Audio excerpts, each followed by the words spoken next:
We like to believe kindness doesn't depend on status. But the day he stopped looking successful, the room felt different. Conversations ended sooner. Smiles didn't last as long.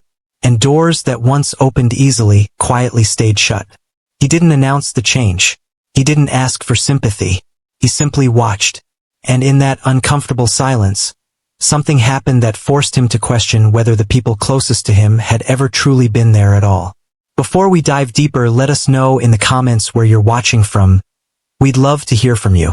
And if you're new here, click on the subscribe button so you never miss any of our upcoming videos. But what you don't know yet is that this man was worth $3.7 billion.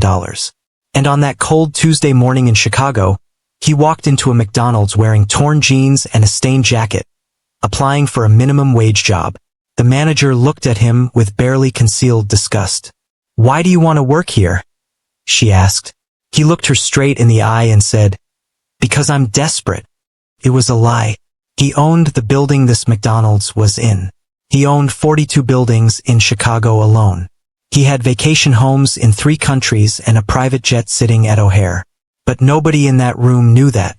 And over the next 6 months, he would discover something that would shatter everything he thought he knew about human nature, friendship, and the people he'd surrounded himself with for decades. Because when you strip away the billions, the power, the influence, what's left? He was about to find out. And the answer would leave him questioning whether a single person in his life had ever truly cared about him at all. His name was Marcus Hayes, and he wasn't born into wealth. That's important to understand. He grew up in Detroit, the son of a factory worker and a nurse. His childhood home had 3 bedrooms for 6 people. He wore hand-me-down clothes and worked 2 jobs through college. But Marcus had something rare: vision, and an almost supernatural ability to see opportunities others missed. At 25, he started a tech logistics company in his garage. By 35, he'd sold it for $200 million. By 40, he'd built an investment empire that touched everything from real estate to artificial intelligence. By 52, he was a billionaire 3 times over. Forbes ranked him among the top 100 wealthiest people in America. His name opened doors that were closed to 99.9% of humanity. And for a long time, Marcus believed he'd earned not just the wealth, but the relationships that came with it. Marcus lived in a penthouse in downtown Chicago that cost $38 million. The view stretched across Lake Michigan like something from a dream. He had a staff of 12 people, personal chef, a driver, security, people whose entire job was to make his life effortless.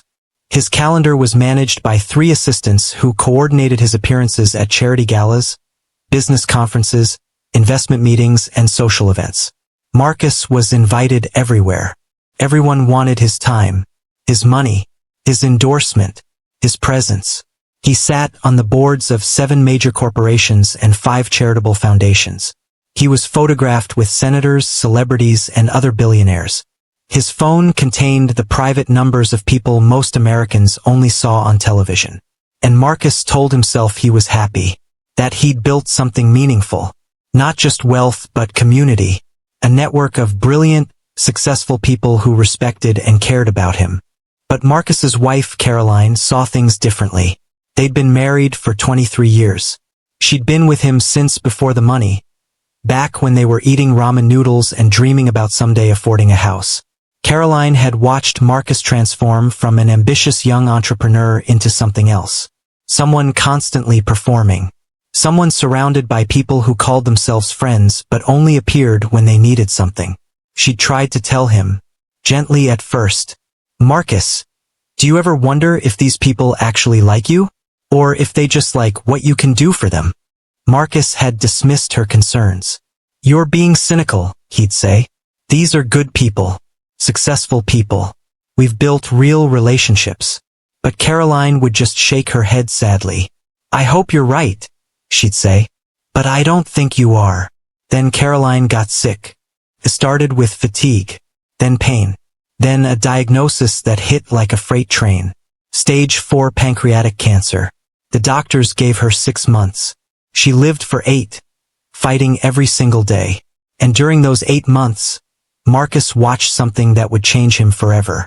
He watched as the endless stream of invitations slowed, as the phone calls became less frequent, as the people who'd claimed to love them both gradually faded into the background. Oh, they sent flowers. They sent cards with generic messages of support. A few visited once or twice, staying only long enough to feel like they'd fulfilled an obligation. But the deep, sustained support Marcus had expected never materialized. The people he'd considered his closest friends couldn't handle the uncomfortable reality of serious illness. They didn't know what to say, so they said nothing. They stayed away, and Caroline, even in her pain, noticed. "Do you see it now?" she asked him one night, her voice weak. Marcus held her hand, tears streaming down his face, and finally admitted the truth. "Yes," he whispered. "I see it." Caroline passed away on a Sunday morning in October. Marcus was holding her hand. Their 2 adult children, David and Rebecca, were there. A hospice nurse. That was it. The funeral was large. Hundreds of people came. Business associates, social acquaintances, people from every corner of Marcus's vast network. They offered condolences. They said Caroline was an amazing woman. They promised to be there for Marcus if he needed anything. And then they left. And the silence that followed was deafening. Marcus sat in his massive penthouse, surrounded by luxury and utterly alone. His phone, which used to buzz constantly, now sat quiet for hours. The invitations continued, but they felt hollow. People wanted the billionaire Marcus Hayes at their events. They didn't want the grieving widower Marcus Hayes at their dinner tables. The distinction was subtle but clear, and it made Marcus start to wonder about something that terrified him. If he lost everything tomorrow, how many of these people would still be in his life? How many of them actually cared about him versus what he represented? That question consumed Marcus for weeks. He'd lie awake at night, mentally going through his contacts. Hundreds of names, thousands of interactions, decades of relationships, and he couldn't answer the question with certainty. He wanted to believe people cared. He wanted to believe the friendships were real. But Caroline's words echoed in his mind, and the evidence from her illness was hard to ignore. So Marcus made a decision that most people would consider insane. He decided to find out the truth. Not by asking, not by hoping, but by testing. He would strip away everything that made him Marcus Hayes the billionaire and see who remained when he was just Marcus Hayes the human being. It was risky. It was potentially humiliating. But Marcus needed to know. Because living surrounded by fake relationships felt worse than living alone with the truth. And so, on a cold morning in November, exactly 6 weeks after Caroline's funeral, Marcus began the most elaborate and painful experiment of his life. Marcus didn't announce what he was doing. He simply started changing things. First, he stopped attending the high-profile events. When invitations came for charity galas and investment conferences, he declined. His assistants were confused. "Are you sure?" they'd ask. "This is the Henderson Foundation dinner. You've gone every year for a decade." Marcus would just nod. "I'm sure. Send my regrets." He stopped posting on social media, which for someone of his profile was like disappearing from public life. No more photos from exotic locations. No more inspirational quotes. No more carefully curated glimpses into the life of a successful billionaire. His accounts went dark. People noticed. His publicist called, concerned. "Marcus, your engagement numbers are dropping. People are asking if something's wrong." Marcus told her he needed a break, that he was grieving. She accepted that explanation, but she clearly didn't like it. In the world of billionaires and public figures, visibility equals relevance. And Marcus was making himself invisible. Next, Marcus did something more drastic. He told his closest circle, about 20 people he considered genuine friends, that he was going through serious financial difficulties. He crafted the story carefully. Bad investments, a major deal that had fallen through, legal troubles that were draining his resources. He didn't say he was broke, but he strongly implied he was heading in that direction. He watched their faces as he shared this information over private lunches and coffee meetings. Watched for genuine concern versus polite interest. The reactions were telling. Most people expressed sympathy but quickly changed the subject. A few offered vague assistance. If there's anything I can do, let me know. But the offers were empty. Marcus could feel it. One person, a man named Richard whom Marcus had known for 15 years and had invested in multiple businesses with, actually looked relieved. As if Marcus's financial troubles meant Richard no longer had to maintain the friendship. The lunch ended quickly. Richard had somewhere else to be. Marcus sat alone at the table afterward, staring at his untouched food, feeling something crack inside his chest. But Marcus's experiment was just beginning. He wanted to go deeper, to truly understand how people would treat him without the trappings of wealth. So he made a plan that would take him completely outside his world.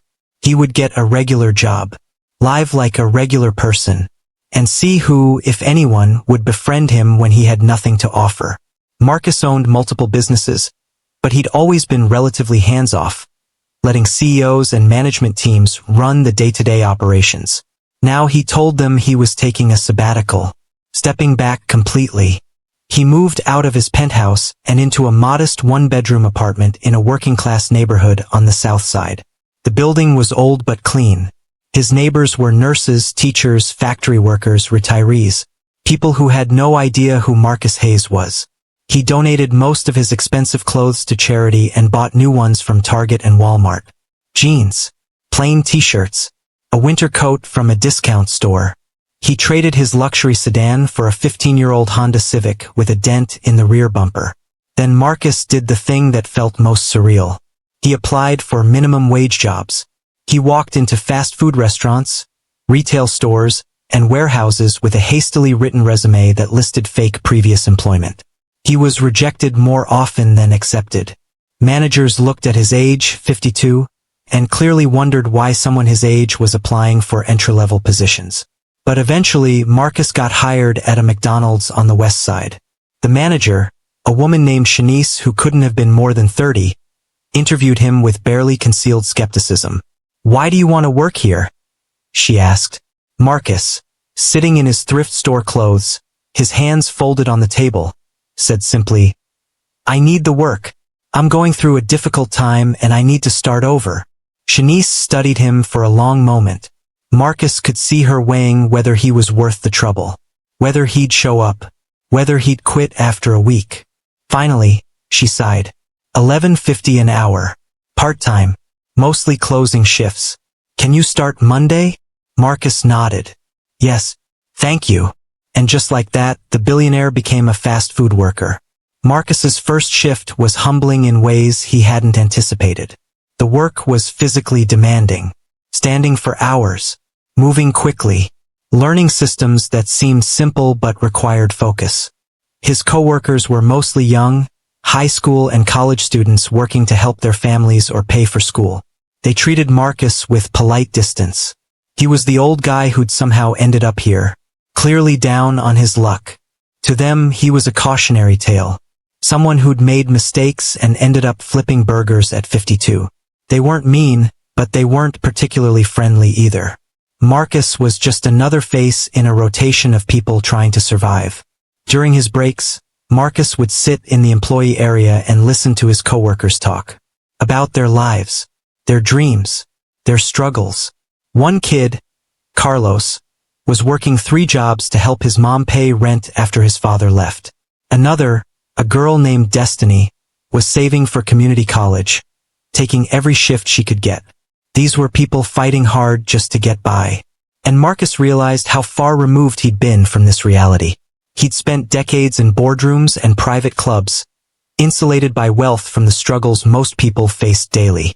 After his shifts, Marcus would go home to his small apartment and sit in the silence. His phone barely rang anymore. The few calls he did get were from his children, David and Rebecca, checking on him. He'd told them about the experiment, swearing them to secrecy. David thought his father had lost his mind. "Dad, this is crazy. You're going to get hurt. Or worse, someone's going to recognize you and it'll be a media nightmare." But Rebecca understood. She'd never liked her father's social circle, had always felt they were using him. "I think it's brave," she'd said. "And I think you need to know the truth. Just please be careful." Marcus promised he would be. But careful wasn't really possible. Because what Marcus was doing was stripping away every protection he'd built and making himself completely vulnerable. It was terrifying. But it was also the only way to get the answers he needed. How would people treat him when he was nobody? When he had nothing to offer? That was the question. And Marcus was determined to find out.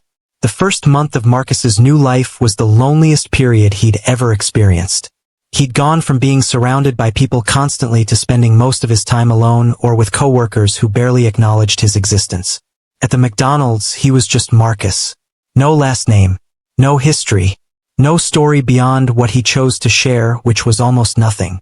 He worked his shifts, collected his paycheck, and went home. The physical exhaustion was real. His feet ached. His back hurt. He'd come home and collapse on his couch, too tired to do anything but stare at the television. Marcus had worked hard his entire life, but this was different. This was labor without purpose beyond survival. Without the reward of building something or the satisfaction of seeing results. It was just work. Endless and repetitive. And Marcus gained a profound respect for the millions of people who did this their entire lives without any promise of escape. But something unexpected started happening around week 5. People began to see Marcus, not as the old guy who was probably a failure, but as a person. It started with Carlos, the kid working 3 jobs. One night during closing, Carlos noticed Marcus wincing as he bent down to clean under a counter. "Your back bothering you?" Carlos asked. Marcus nodded. "Getting older isn't fun." Carlos laughed. "Man, you shouldn't be doing this work. This is for desperate people like me." Marcus straightened up and looked at Carlos. "What makes you think I'm not desperate?" Carlos paused, considering this. "I guess I don't know your story," he said quietly. "Nobody really talks about that stuff here." Marcus smiled. "Exactly." After that, Carlos started talking to Marcus more, asking his opinion on things, sharing stories about his life. And Marcus found himself genuinely enjoying these conversations. Carlos had dreams. He wanted to be an engineer, was taking night classes when he could afford them.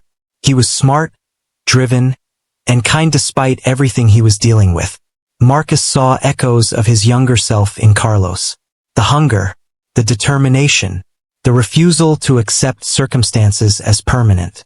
Around the same time, Marcus started getting to know his neighbors in the apartment building. There was an elderly woman named Mrs. Patterson who lived across the hall. She was in her 70s, a retired postal worker who lived on Social Security. She'd knock on Marcus's door sometimes, asking if he could help her carry groceries or change a light bulb. Marcus always said yes. They'd talk while he helped her. Mrs. Patterson had been widowed for 12 years.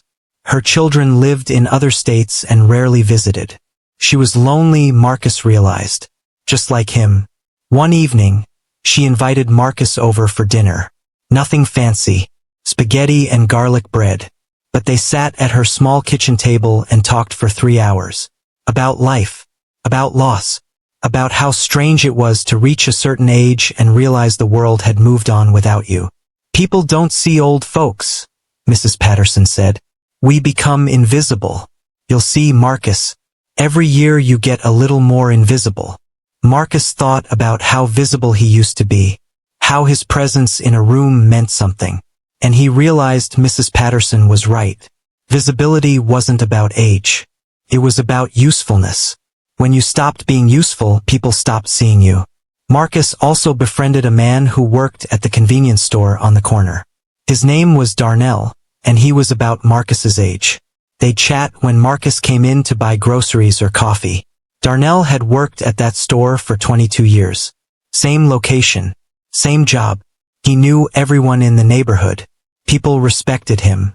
Marcus asked him once if he ever wanted to do something else. Darnell shrugged. "Sure, but wanting and doing are different things. I got responsibilities, bills. My daughter's in college. I can't just chase dreams." Marcus understood. For most people, life wasn't about following passion. It was about meeting obligations, about survival. The luxury of pursuing dreams was exactly that. A luxury. Marcus had forgotten that during his years of wealth. He'd given TED Talks about following your passion and taking risks. But he'd taken those risks with a safety net most people didn't have. The ability to fail without losing everything. Darnell didn't have that option. One wrong move and his whole life could collapse. That reality was humbling. 3 months into his experiment, Marcus had essentially become a regular person in this working-class neighborhood.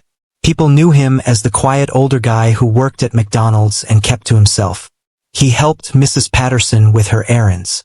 He chatted with Darnell at the convenience store. He worked his shifts alongside Carlos and Destiny and the others. And slowly, something remarkable happened. Marcus started to feel more human than he had in decades. The constant performance of being Marcus Hayes the billionaire was exhausting in ways he'd never acknowledged. Always saying the right thing. Always being on. Always conscious of his image. But here, nobody cared about any of that. Nobody wanted anything from him. And that freedom was intoxicating. For the first time in years, Marcus could just exist without the weight of expectations. He could have bad days without worrying about appearing weak. He could share honest thoughts without calculating how they'd be received. He could just be Marcus. Not Marcus Hayes. Just Marcus. And it felt like coming home to a part of himself he'd lost. But Marcus hadn't forgotten why he was doing this. The experiment wasn't just about experiencing regular life. It was about testing whether genuine human connection was possible without wealth and status. And on that front, Marcus was discovering something profound. The relationships he was building here were different from anything he'd experienced in his previous life. When Carlos asked how Marcus was doing, he actually wanted to know. When Mrs. Patterson invited him for dinner, it was because she enjoyed his company. Not because she wanted something from him. When Darnell shared stories about his life, he wasn't networking or angling for opportunities. He was just talking to another human being. These interactions had a purity that Marcus's previous relationships had lacked. There was no subtext, no hidden agenda, just people connecting because they genuinely liked each other. And Marcus realized this was what he'd been missing. This was real friendship, built not on what you could offer, but on who you were. Simple, honest, real. Meanwhile, Marcus's old life continued without him. He still had access to his email and social media, though he rarely checked them. When he did, he saw evidence of how quickly he'd been forgotten. The charity organizations that used to court him relentlessly had moved on to other donors. The business conferences had replaced him on panels without a second thought. Even his so-called close friends had stopped reaching out. He told them he was struggling financially and stepping back from public life. That should have triggered concern, offers of help, regular check-ins. But instead, it triggered silence. Marcus went through his contacts one day, scrolling through hundreds of names. People he'd known for years. People who'd smiled and laughed and claimed to care. And he realized that not one of them, not a single person outside his children, had made any real effort to stay in his life once he stopped being useful. It was a devastating realization, but also a clarifying one. Marcus had spent decades accumulating relationships that were essentially business transactions dressed up as friendship. And now that he wasn't holding up his end of the transaction, the relationships had ended. Simple as that. But there was one person from Marcus's old life who did reach out. Her name was Jennifer, and she'd been Caroline's best friend. Jennifer was a successful attorney, married to a surgeon, living in a wealthy suburb. She'd been at Caroline's funeral and had promised to check on Marcus. Unlike everyone else, Jennifer actually followed through. She called Marcus regularly, asked how he was really doing, pushed past his deflections to get honest answers. Marcus had told her, like everyone else, that he was struggling financially. Jennifer's response had been immediate. Marcus, if you need help, tell me. Don't be proud about this. Marcus had assured her he was managing, but Jennifer wasn't satisfied. She insisted on meeting for coffee. Marcus hesitated.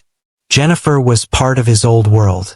She'd recognized that his financial struggles were fabricated if she looked too closely. But he agreed, curious about what would happen. They met at a small diner far from Jennifer's usual haunts. She arrived in jeans and a sweater, no jewelry, trying not to stand out in the working-class neighborhood. When she saw Marcus, really saw him in his Walmart clothes and tired face. Her eyes filled with tears. "Oh, Marcus," she said, pulling him into a hug, and Marcus felt something he hadn't felt in months. Genuine human warmth.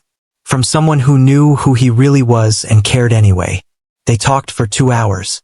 Jennifer asked direct questions. How was he paying rent? Did he have enough to eat? Was he safe? Marcus answered carefully, maintaining the fiction of his financial troubles but being honest about the emotional experience. "I'm learning things," he told her. "About people. About myself. About what really matters." Jennifer studied him carefully. "This is more than just financial trouble, isn't it? You're doing something. Testing something." Marcus was surprised by her perceptiveness. He'd forgotten how sharp Jennifer was, how well she'd known Caroline, and how well, by extension, she'd known him. He considered lying but decided against it. "Caroline said something before she died," Marcus admitted. "She said I'd spent my life surrounded by people who didn't really care about me. I didn't want to believe her. But after she passed, after everyone disappeared, I couldn't ignore it anymore. So yes, I'm testing something. I'm finding out who I am without the money and power. And I'm finding out who actually cares." Jennifer was quiet for a long moment.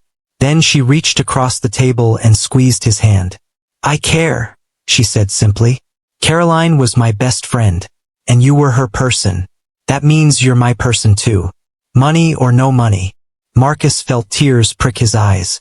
He blinked them back. "Thank you," he whispered. "You have no idea what that means." Jennifer made Marcus promise to call her if he needed anything.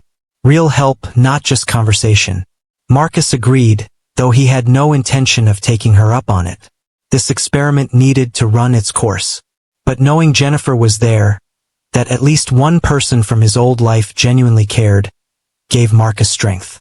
It proved that real relationships were possible even among wealthy people. They were just rare. Jennifer was the exception that proved the rule. And Marcus was grateful for her. After she left, Marcus sat in the diner for a while longer, thinking about what she'd said. About being Caroline's person. About how that connection transferred to him. Marcus realized that's how real relationships worked. They weren't isolated transactions. They were webs of connection, built over time, maintained through consistent care and presence. His relationship with Jennifer existed because of Caroline. Because Caroline had invested in that friendship deeply and authentically. And Jennifer honored that by extending the same care to Marcus. It was beautiful. And it showed Marcus what he'd been doing wrong all these years. He'd been trying to build relationships through impressive achievements and generous gestures. But real relationships weren't built that way. They were built through vulnerability, consistency, and genuine care over time. Things Marcus had never really offered because he'd been too busy performing success. If you're still watching at this point, drop a comment with, "I'm still here." Let's see who's truly following this shocking story. For months into his experiment, something happened that would change everything. Marcus was working the closing shift at McDonald's on a Friday night. It was busy, the kind of rush where you don't have time to think, just react. Marcus was working the register, taking order after order, his feet aching, his back screaming. Around 9:30, a group of well-dressed people came in. 3 men and 2 women, clearly coming from some upscale event based on their clothes.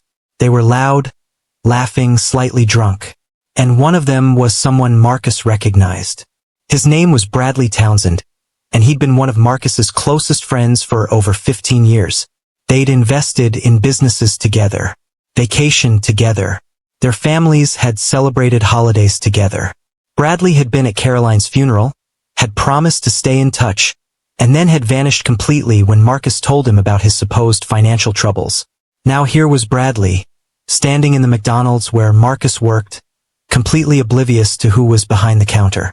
Marcus froze for just a moment, his heart pounding. He was wearing the McDonald's uniform, a name tag that said just Marcus, and a hat pulled low. He'd lost about 15 pounds since starting this job, and his face was more lined, more tired. But would Bradley recognize him? Marcus decided to find out. He kept his head slightly down and said in his best customer service voice, "Welcome to McDonald's. What can I get for you?" Bradley barely glanced at him. He was too busy talking to his companions, laughing about something. He rattled off an order, complicated and specific, the way wealthy people do when they're used to having their demands met. Marcus rang it up, his hands shaking slightly. "That'll be $43.67, he said. Bradley handed him a credit card without looking at him. Not once did his eyes actually focus on Marcus's face. To Bradley, Marcus was just the help. Invisible. Interchangeable with any other minimum wage worker. Not worth seeing.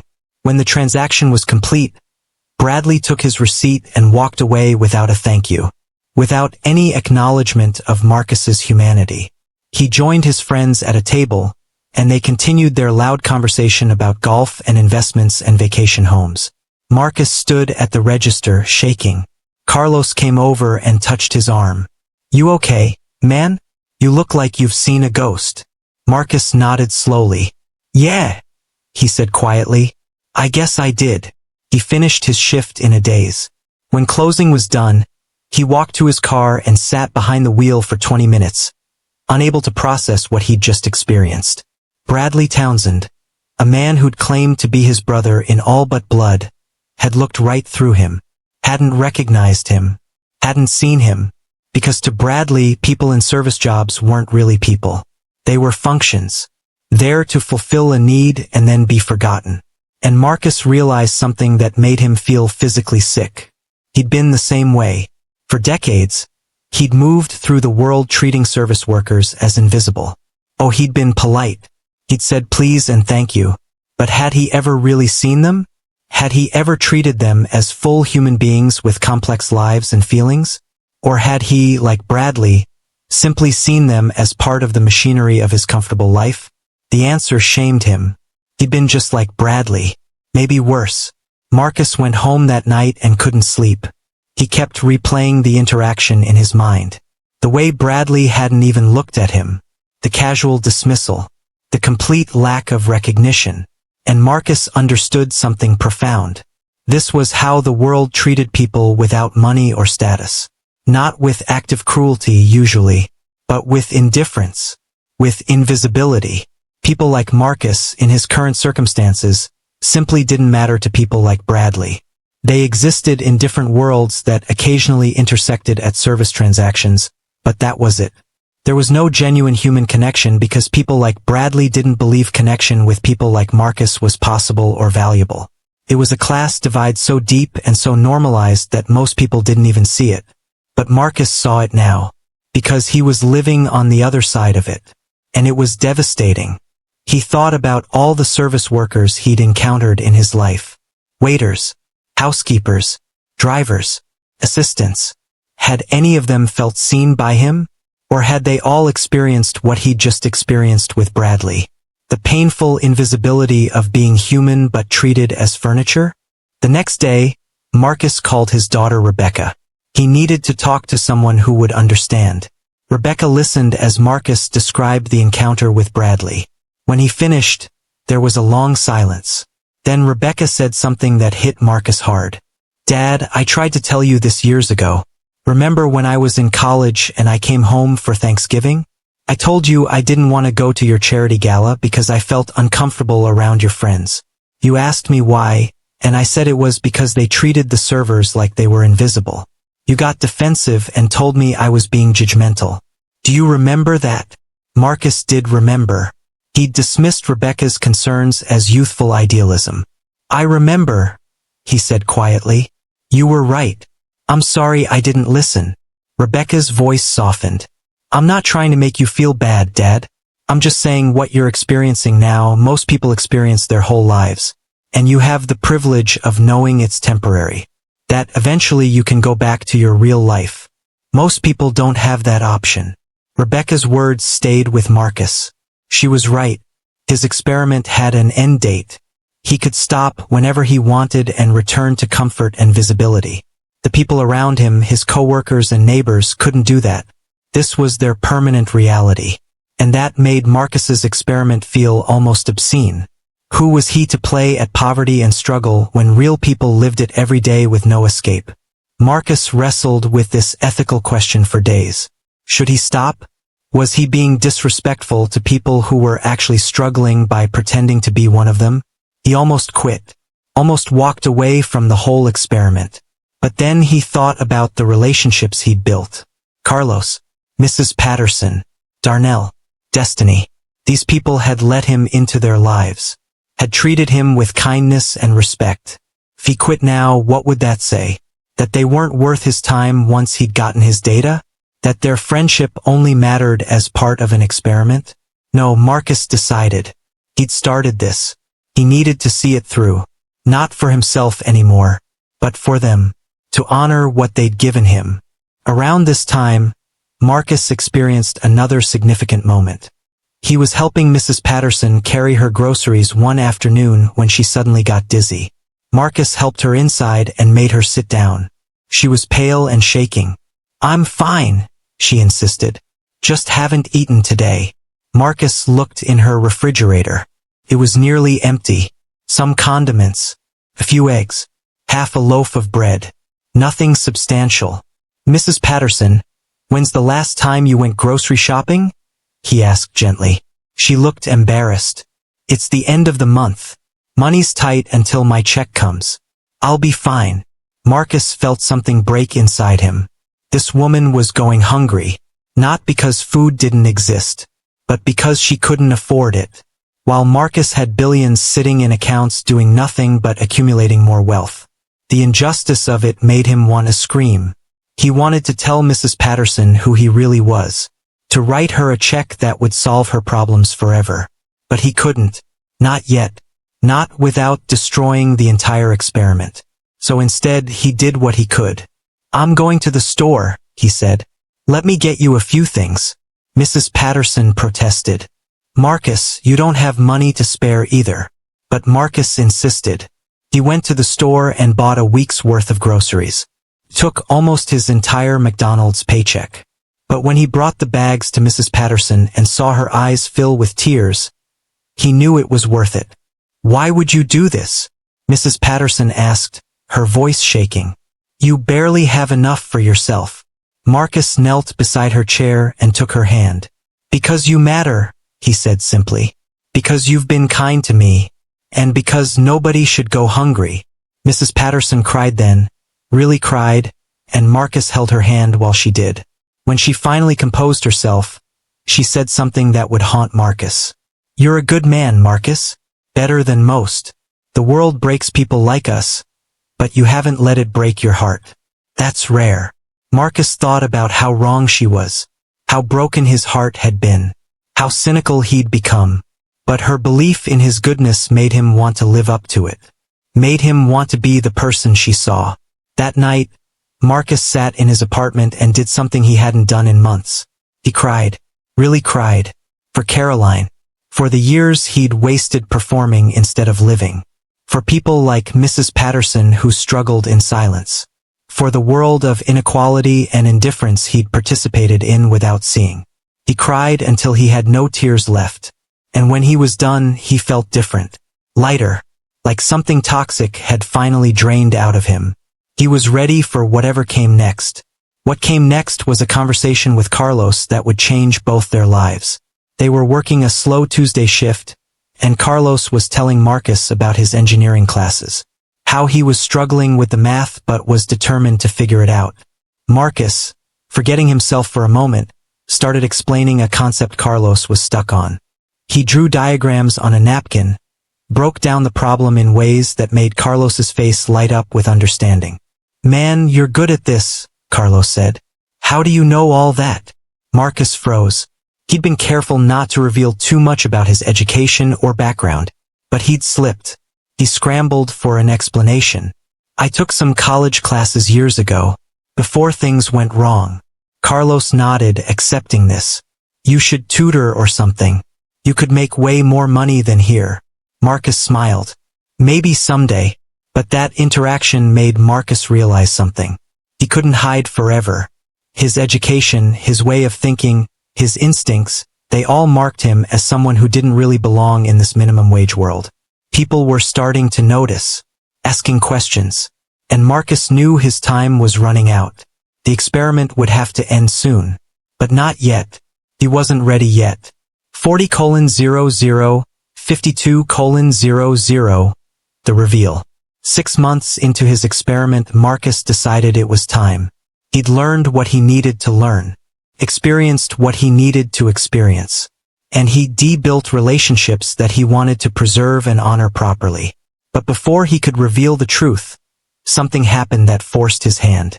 It started with Carlos. Marcus had been helping him with his engineering homework regularly, and Carlos had mentioned him to his professor. The professor, intrigued by Marcus's knowledge, asked to meet him. Carlos invited Marcus to come to campus one evening. Marcus agreed, not thinking much about it. But when he arrived at the community college and started talking to the professor, a man named Dr. Ramirez, things got complicated quickly. Dr. Ramirez was sharp and curious, asking Marcus detailed questions about his understanding of engineering principles, logistic systems, and business applications. Marcus tried to keep his answers vague, but his knowledge was too extensive to hide. After about 20 minutes, Dr. Ramirez leaned back in his chair and studied Marcus carefully. "You're not just someone who took a few college classes," he said quietly. "Your understanding is too sophisticated, too current. Who are you really?" Marcus felt his heart race. Carlos looked confused, glancing between them. Marcus took a deep breath. This was it. The moment he'd been both dreading and anticipating. "Can we talk privately?" Marcus asked Dr. Ramirez. The professor nodded and asked Carlos to wait outside. Once they were alone, Marcus told him the truth. Not all of it, but enough. He explained that he was a successful businessman who'd stepped away from his life to understand what really mattered. That he'd been living and working as a regular person to test whether genuine human connection was possible without wealth and status. Dr. Ramirez listened without interrupting. When Marcus finished, the professor was quiet for a long moment. Then he said something unexpected. "Are you Marcus Hayes?" Marcus felt the blood drain from his face. "How did you know?" Dr. Ramirez smiled slightly. "I'm not just an engineering professor. I also consult for tech companies. I've seen your picture in Forbes at conferences. You're older now, more worn down, but it's you." He paused. "The question is, why is a billionaire working at McDonald's?" Marcus explained the whole story. About Caroline. About the isolation of wealth. About needing to know if anyone truly cared about him beyond what he could provide. About discovering a depth of human connection he'd never experienced in his previous life. Dr. Ramirez listened intently.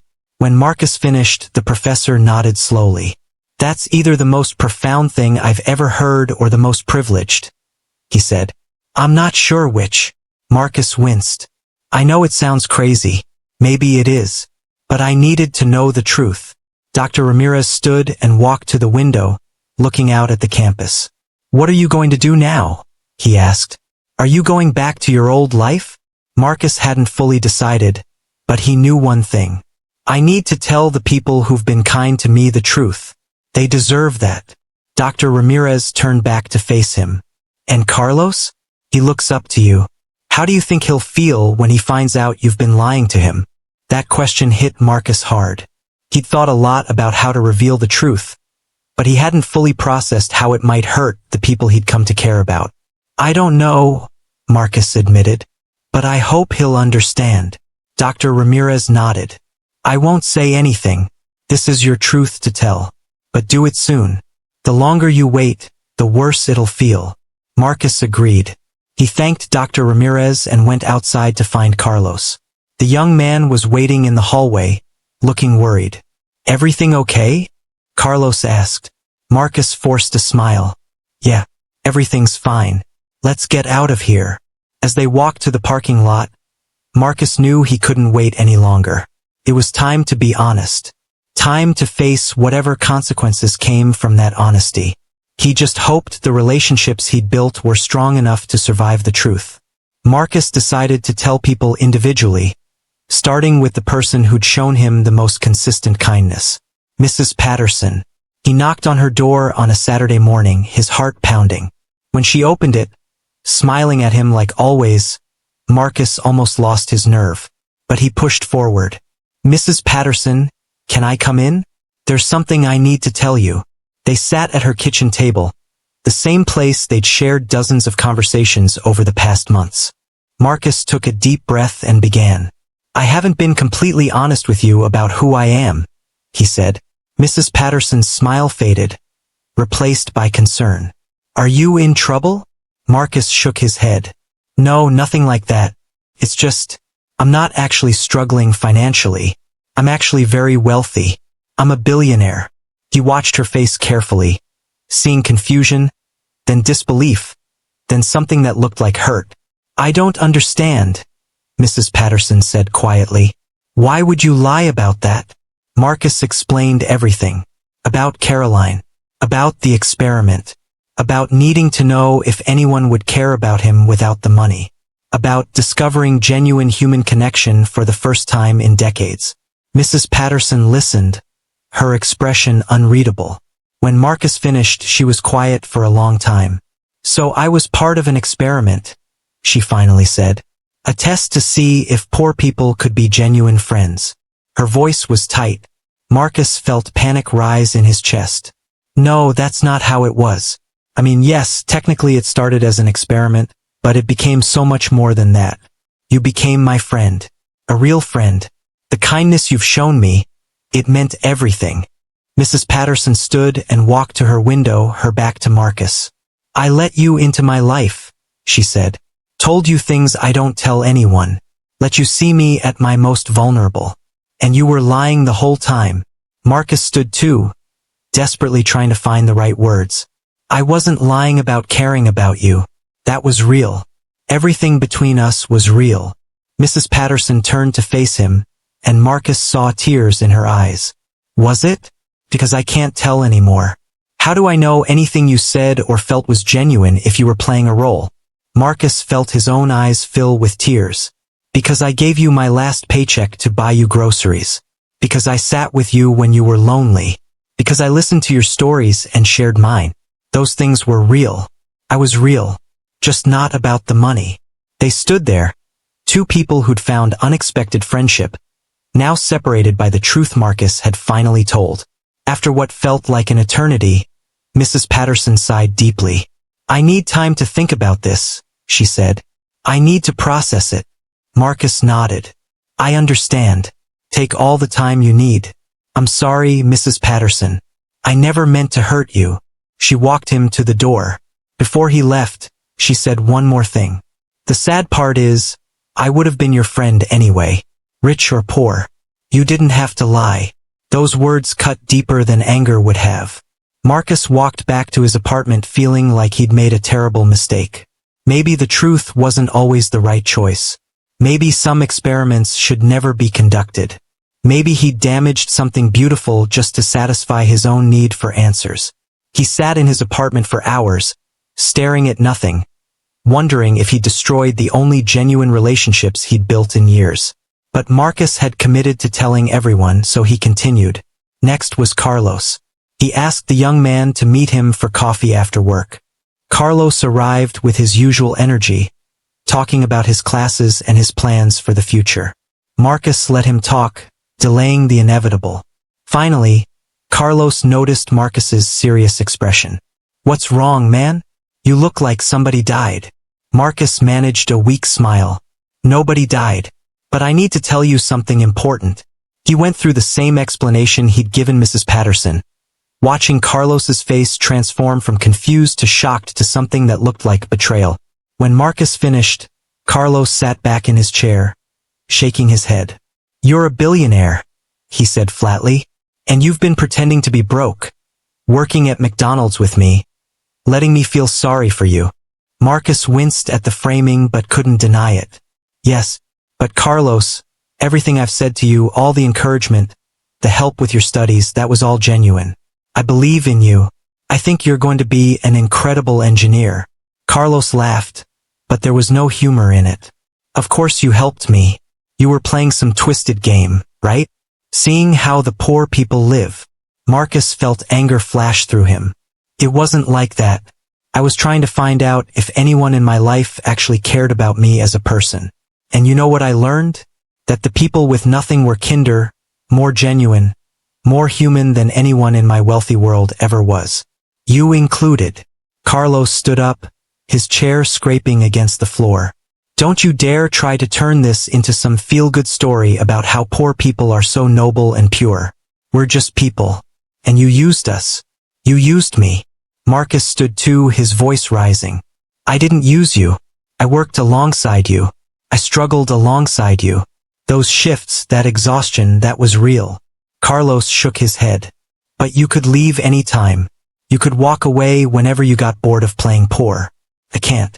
This is my life. And you treating it like some experiment, like some billionaire's midlife crisis adventure, that's insulting. He grabbed his jacket. I gotta go. Marcus reached out. Carlos, please. Let me explain more. Let me make this right. But Carlos pulled away. I don't think you can, Marcus. Or whoever you really are. He walked out, leaving Marcus standing alone in the coffee shop, feeling like he'd lost something irreplaceable. The conversation with Darnell from the convenience store went slightly better, but only slightly. Darnell listened to Marcus's confession with a neutral expression. When Marcus finished, Darnell just nodded slowly. I had a feeling there was more to your story, he said. Nobody our age ends up working at McDonald's unless something major happened. But I figured it was prison or addiction or something. Not this. He paused. I don't know how I feel about it, man. On one hand, I get it. Rich people got their own problems. But on the other hand, you could have just been honest.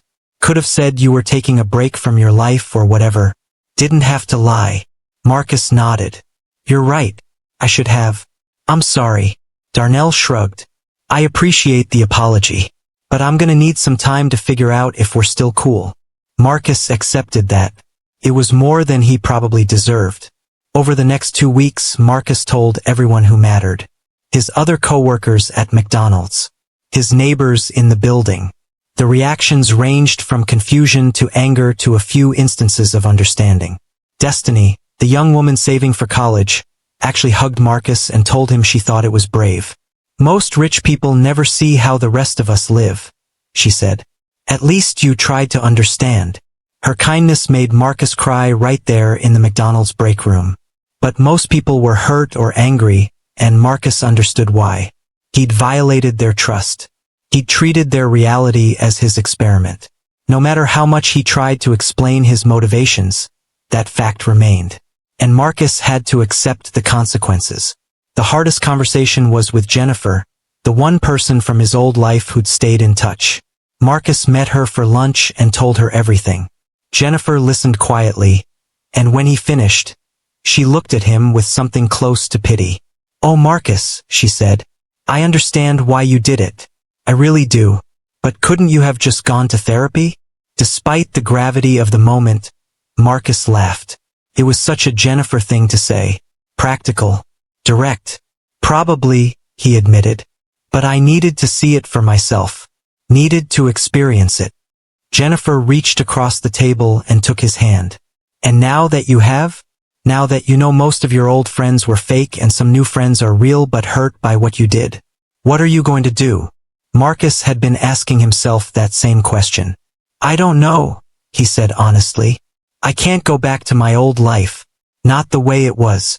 But I can't stay in this one either. Not after lying to everyone. Jennifer squeezed his hand. Then maybe you need to build something new. Something that's actually you. Not billionaire Marcus. Not poor Marcus. Just Marcus. He looked at her gratefully. How did you get so wise? She smiled. I learned from Caroline. She always said the truth was the only solid foundation. Everything else eventually crumbles. Marcus felt tears prick his eyes again. I miss her so much. Jennifer nodded.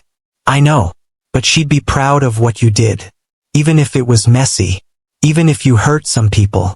She'd be proud you tried to find the truth. Those words gave Marcus the strength to do what came next. The most shocking part of his entire experiment. Something nobody, not even Jennifer, saw coming. Marcus decided to hold a gathering. But not just any gathering. He rented out a small community center in the neighborhood where he'd been living. He sent personal invitations to everyone who'd been part of his journey. Mrs. Patterson, Carlos, Darnell, Destiny, his McDonald's co-workers, his neighbors, Jennifer, his children David and Rebecca, about 30 people total. The invitation was mysterious. It simply said Marcus wanted to bring everyone together to share something important. Most people came out of curiosity. Some came because they still cared despite the hurt. When everyone arrived and saw the room full of strangers from different parts of Marcus's life, confusion rippled through the crowd. Mrs. Patterson looked around nervously. Carlos stood with his arms crossed, defensive. Jennifer sat with David and Rebecca, the only ones who knew what was coming. Marcus stood at the front of the room, his heart pounding. This was it. The moment of truth. Not just revealing who he was, but revealing what he'd learned and what he planned to do about it. He took a deep breath and began to speak. "Thank you all for coming," Marcus said, his voice shaking slightly. "I know many of you are confused. Some of you are angry with me. You have every right to be. I brought you all here because each of you played a crucial role in teaching me the most important lesson of my life." He paused, looking around the room at all the faces. 6 months ago, I walked away from a life of extreme wealth and privilege. I'm a billionaire. I own multiple companies. I have more money than I could spend in 10 lifetimes. But after my wife died, I realized I had no idea if anyone in my life actually cared about me, or if they just cared about what I could do for them. So I conducted an experiment. I pretended to be struggling financially. I got a minimum wage job. I lived in a regular apartment in a working-class neighborhood. And I waited to see who would stay, who would leave, and who would show me genuine kindness when they thought I had nothing to offer. The room was completely silent now. Everyone was listening intently. "What I discovered shocked me," Marcus continued. "Almost everyone from my old life disappeared. People I'd known for decades. People who'd claimed to be my closest friends. They vanished the moment I stopped being useful to them. But you," he gestured to the people in the room, "you showed me something different. Mrs. Patterson, you invited me into your home and shared your meals with me when you barely had enough for yourself. Carlos, you treated me with respect and shared your dreams with me when I was just another minimum wage worker. Darnell, you gave me your time and wisdom without asking for anything in return. Destiny, you showed me kindness just because that's who you are. All of you taught me what real human connection looks like. And I'm sorry I wasn't completely honest from the beginning. I'm sorry I hurt some of you. But I need you to know that every moment we shared, every conversation, every kindness you showed me, that was real. My feelings were real. My gratitude is real. And what I'm about to do next is my way of honoring what you taught me." Marcus pulled out a stack of envelopes. "I've prepared something for each of you. But before I hand these out, I need to tell you something important. This isn't charity. This isn't me trying to buy your forgiveness or your friendship. This is me trying to do what I should have been doing all along. Using my resources to actually make a difference in real people's lives. Not from a distance. Not through impersonal donations to faceless organizations. But directly, personally, to people I know and care about." He started walking around the room handing out envelopes. "Mrs. Patterson, inside this envelope is enough money to cover all your living expenses for the rest of your life. You'll never have to worry about choosing between food and medicine again. You'll never have to go hungry at the end of the month. This is not a loan. It's a gift. Because your kindness to me when you thought I had nothing was worth more than any amount of money." Mrs. Patterson opened her envelope and gasped, her hand flying to her mouth. Tears streamed down her face. "Marcus, I can't accept this," she whispered. "Yes, you can," Marcus said gently. "Because you deserve it. And because I want you to have it." He moved to Carlos next. "Carlos, in your envelope is information about a full scholarship I've established. It's called the Caroline Hayes Memorial Scholarship, named after my late wife. It will cover all your college expenses, your living costs, and give you a stipend so you don't have to work 3 jobs anymore. You can focus entirely on your education. But there's a condition. When you graduate and become the successful engineer I know you'll be, You have to help someone else the way I'm helping you. You have to pay it forward. Carlos opened his envelope, his hands shaking. He looked up at Marcus with tears in his eyes. I don't know what to say, he said. Say you'll accept it, Marcus replied. Say you'll become the engineer you're meant to be. And say you'll forgive me for not being honest from the start.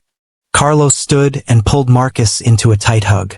I forgive you, he whispered. Thank you. Marcus felt something break open inside him. The weight he'd been carrying for months started to lift. He continued around the room, giving each person something specific to their needs and circumstances. For Darnell, it was enough money to finally open the small business he'd been dreaming about for years. For Destiny, it was a full college fund and money to help her family. For his coworkers at McDonald's, it was scholarships, small business loans, debt payoffs, whatever each person needed most. But the biggest surprise came at the end. Marcus stood at the front of the room again and made an announcement that left everyone speechless. I'm also establishing a foundation with $5 billion dedicated to addressing income inequality, affordable housing, healthcare access, and education for working families. And I want all of you to help me run it. Not as employees, as board members, as partners, because you understand these problems in ways I never could. You've lived them. Your voices and your experiences need to be at the center of this work. I don't want to do charity to people. I want to do justice with people. And I can't do that without you. The room erupted. People were crying, hugging, talking over each other. Mrs. Patterson stood and walked to the front of the room. She took Marcus's hands in hers and looked him directly in the eyes. I forgive you, she said, and I'm proud to know you. Not because you're a billionaire, but because you had the courage to become human again. Those words meant more to Marcus than anything else anyone had ever said to him. 2 years after that gathering, Marcus's life looked completely different from anything he'd imagined. The foundation he'd established, the Caroline Hayes Foundation for Economic Justice, had become one of the most innovative and effective anti-poverty organizations in the country. And true to his word, Marcus had surrounded himself with people who understood poverty firsthand. Mrs. Patterson served on the board, bringing wisdom and perspective that no amount of research could provide. Carlos, now thriving in his engineering program, worked part-time at the foundation helping design systems and programs. Darnell had opened his small business and regularly consulted with the foundation on community development. The work was hard, but it was meaningful in ways Marcus's previous business ventures had never been. Every decision they made was tested against a simple question. Would this actually help real people? Not in theory, not on paper, but in reality. Would someone like Mrs. Patterson benefit? Would someone like Carlos have better opportunities? That human-centered approach made all the difference. Marcus himself had changed profoundly. He'd sold his penthouse and bought a comfortable but modest home in a mixed-income neighborhood. Not the working-class neighborhood where he'd lived during his experiment, but not a wealthy enclave either. Somewhere in between. A place where his neighbors included teachers, small business owners, young families, and retirees. A real community. He kept working one shift a week at the McDonald's where his experiment had taken place. The manager, Shanice, had been shocked when she learned who he really was. But after the initial surprise wore off, she'd accepted his request to keep working there. If you're willing to do the work, I'm willing to schedule you, she'd said with a shrug. So every Thursday night, Marcus worked the closing shift. Kept him grounded. Reminded him of where he'd been and what he'd learned. And it allowed him to maintain relationships with his coworkers, many of whom had become genuine friends. They teased him mercilessly about being a billionaire who still couldn't get the ice cream machine to work properly. Marcus loved every minute of it. His relationship with his children had deepened in ways that felt miraculous.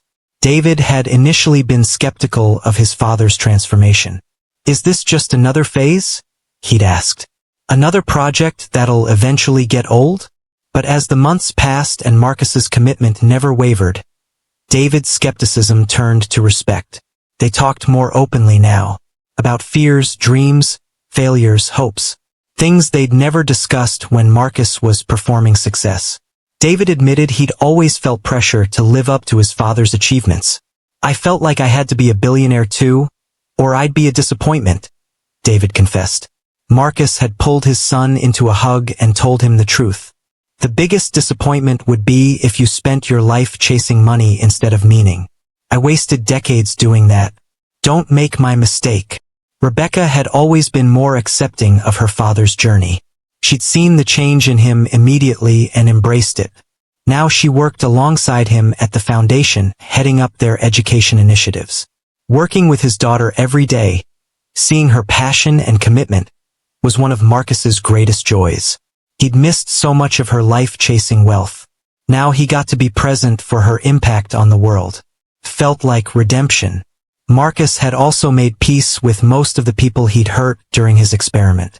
Mrs. Patterson had not only forgiven him but had become like family.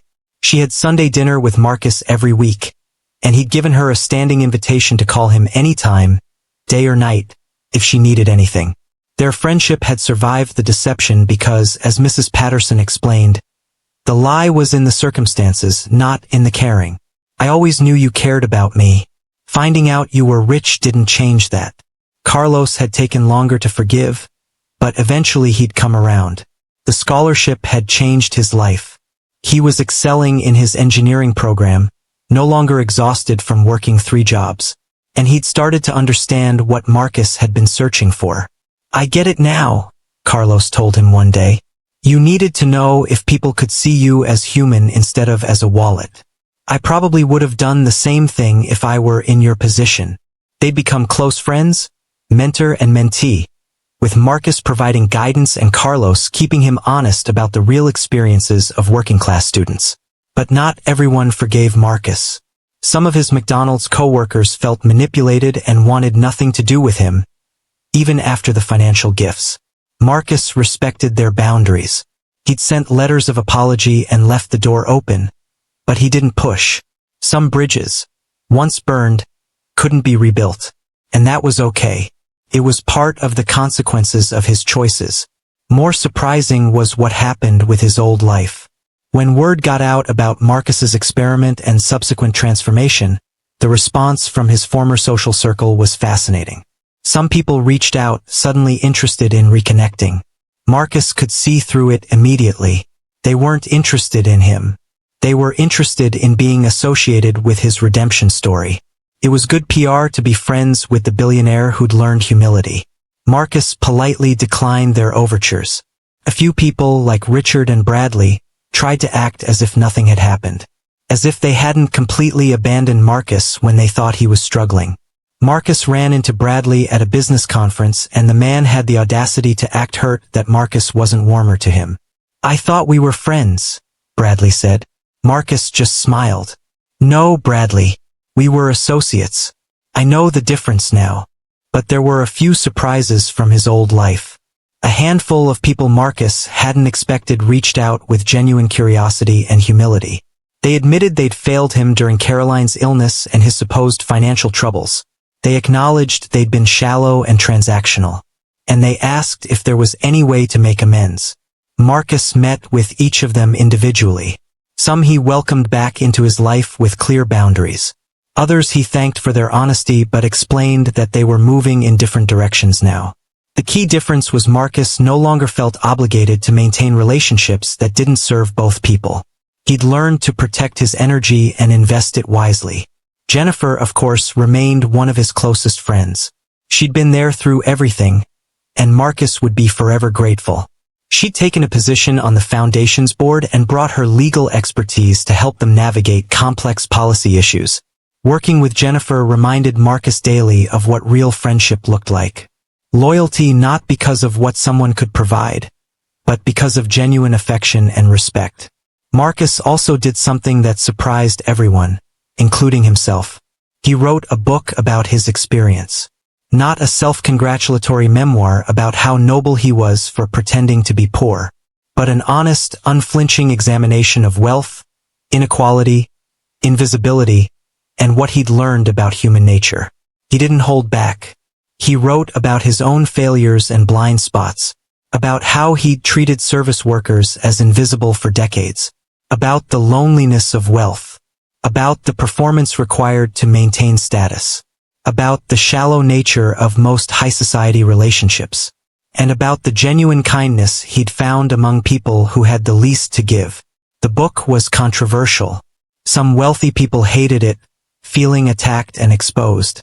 Some progressive critics accused Marcus of poverty tourism and exploitation. But many readers, especially working-class people, connected with it deeply. They said it validated experiences they'd always felt but rarely saw acknowledged. That alone made the criticism worthwhile for Marcus. One review stuck with him. It said, "Marcus Hayes didn't have to do this experiment. But he did. And while his methods were flawed and his privilege is undeniable, the lessons he learned and shared matter.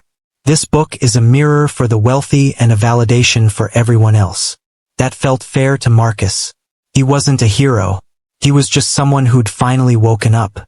The most unexpected outcome of Marcus's journey was how it changed his understanding of wealth itself. He used to see his billions as a scorecard, proof of his intelligence, his work ethic, his value as a person. Now he understood wealth for what it really was. A responsibility, a tool, and often a barrier between himself and genuine human connection. Marcus started giving away money at a pace that alarmed his financial advisors. Not recklessly, but strategically and generously. He'd never spend all his billions in his lifetime. So why hoard them? Why let them accumulate when they could be changing lives right now? The foundation. Direct gifts to individuals. Investments in worker-owned cooperatives and affordable housing. Support for union organizing and living wage campaigns. Marcus threw his resources behind efforts to dismantle the very systems that had made him wealthy. Some people called him a hypocrite. Easy to criticize capitalism after you've made your billions, they said. Marcus didn't argue. They were right. But that didn't make the criticism any less valid or the need for change any less urgent. He'd benefited from an unjust system. The least he could do was help change it. Today, Marcus is 65 years old. He's still a billionaire, though significantly less wealthy than he was 3 years ago by choice. He lives simply, works hard on things that matter, spends time with people he genuinely cares about and who genuinely care about him. He still works his Thursday night shift at McDonald's. Still has Sunday dinner with Mrs. Patterson. Still mentors Carlos and dozens of other young people through the foundation. His calendar is full, but in a completely different way than before. Now it's full of meaningful work and genuine relationships rather than obligatory appearances and transactional networking. He's happier than he's ever been. Not because his life is easier, but because it's real. The performance is over. The mask is off. And what's underneath, Marcus has learned, is enough. More than enough. It's everything. He thinks about Caroline often. Wishes she could see how he's changed. Wishes she could meet the people who've become so important to him. But in quiet moments, Marcus feels her presence. And he believes, or at least hopes, that wherever she is, she's proud. Because he finally listened. He finally understood what she'd been trying to tell him all those years. That wealth without humanity is just numbers on a screen. That status without genuine connection is just loneliness in expensive clothes. And that the only thing that truly matters is how we treat each other when there's nothing to be gained. Marcus would tell you that his experiment cost him almost everything he thought he had. But it gave him everything he actually needed.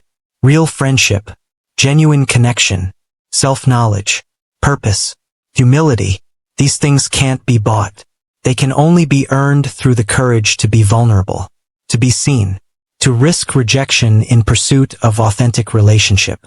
It's terrifying, but it's also the only way to live a life that means something beyond accumulation and achievement. Marcus learned something that most people never truly understand. That generosity attracts people, but humility reveals them. That wealth doesn't change who people are, it reveals who they always were. That friendship isn't proven by loyalty during success, but by consistency without it. He learned that the question isn't how many people celebrate you when you're on top, but how many people see you when you're not. And he learned that sometimes the greatest gift wealth can give you is the courage to step outside of it, just long enough to see the truth.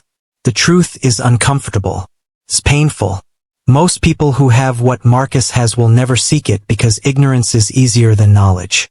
But Marcus doesn't regret it. Not for a moment. Because he knows now what's real and what isn't.